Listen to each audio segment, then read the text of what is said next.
got some jibber jabber coming, baby. Fasten your seatbelt.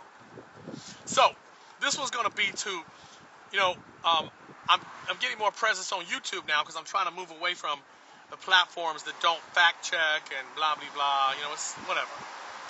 They're all complex. It's all complex. Google has its issues, but anyway, YouTube. So, there's a lot meaner people, meaner comments on YouTube so far, which is okay by me, baby, because, you know, I can deal with shit like that. I'm not afraid of these people. But I love the guy that came in. I just want to respond to the guy that came and talked about how, when I was doing the post about Boy George's book in Amazon, that he was afraid for the direction of the country because of me. And that he was concerned about me as an individual. Let me tell you something, baby. I appreciate your concern. But here's the thing. It sounds to me like you're elevating yourself above me. And what you have to understand is that you can imagine that that's true, but that's not really true, because we are all multifacets of God's creation. And you know, I assume you're a Christian, because I don't ever get attacked by Jews or Buddhists. I don't have no Buddhists running up to me talking jibber jabber about, you know, elevating themselves above me and stuff. I don't have that happen. It's only Christians, usually Trauma-Gelical Christians, that come and do it. Even though message from Jesus was not to do that and to use the golden rule. I know you probably wouldn't want somebody come in there and badmouth you and sass you and talk down about you on YouTube, but you're doing it to me, okay? And your fear for the country. Let me explain something to you. One of the highest atrocities you can commit, according to, you know, Adonai, which is the word for God, in the Hebrew Bible, which is where Christianity, you know, the cult of Christianity came from, is to try to minimize God's creation.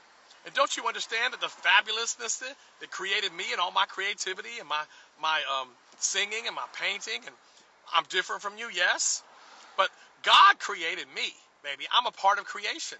And for you to try to minimize me by saying that you're afraid of the direction the country's going in, a slap in the face, a really passive-aggressive way to try to reduce my light, is a great atrocity upon you.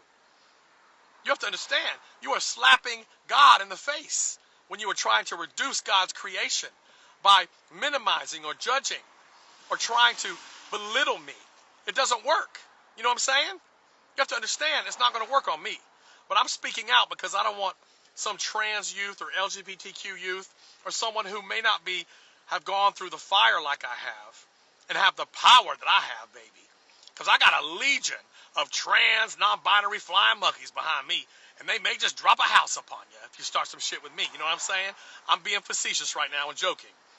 The play, if you don't understand, I'm playing off of my Oz the Great and Powerful persona, my name. But the truth is, you cannot minimize me. And you should not try to minimize anyone else. You shouldn't try to minimize a tree or a flower, baby. We are all reflections of the multifaceted, amazing God that created the entire universe. And it's nothing to be afraid of. Just because your teachers and your preachers that raised you filled you with trauma and fear so that you approach the world with fear does not mean that that is the truth, baby. I'm going to free you right now from your preachers and your teachers and the people that gave it to you wrong and are telling you to hate and to be fearful and to minimize. You didn't realize the golden rule. It's real simple. Jesus was real clear. If you want to follow Christianity, I'm going to break it down for you. Do unto others as you would have them do unto you. Period. All the other jibber jabber is man-made stuff that people trying to push agendas through and stuff. Jesus was really clear.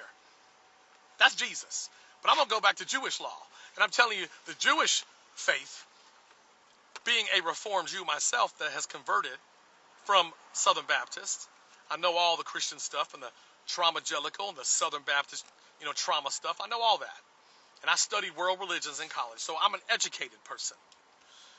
And I chose Reformed Judaism because I feel like that its message is more consistent with the way that I see God in the universe. I believe that God is an energy source that flows through all things, that we don't have to go outside of ourselves for God, that we are a spark of God on this earth.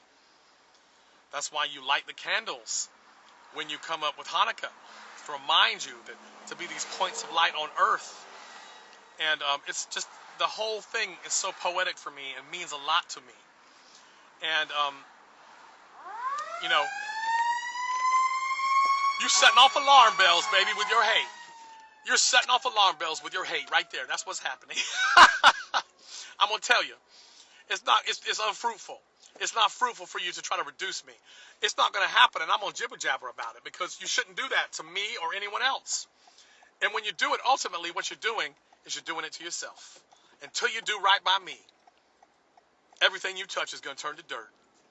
It's the law of the universe. When you try to put that negativity out upon God's creation, you know what? Woo! The universe, God, energy hears you, baby, and it comes for you. So what you put out is going to come back.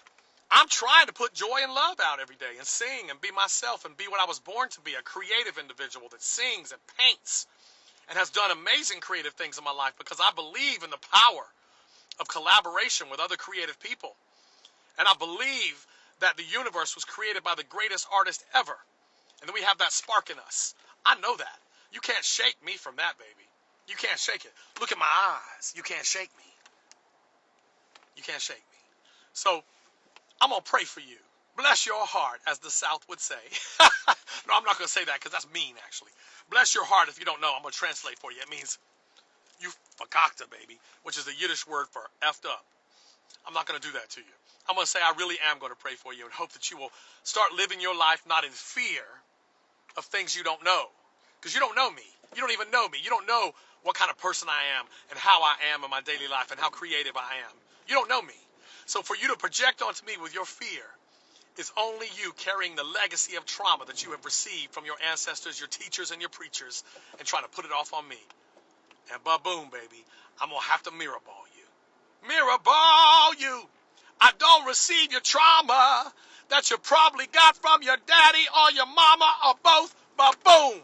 I send it back to you. Hopefully you can open your eyes, baby, and live with love. All right. You just got ossified, baby. That's what just happened to you. I just dropped the house of love upon you, baby. You know, because if you ain't doing love, you are not moving towards God, baby. You're not. So try to be better next time. All right.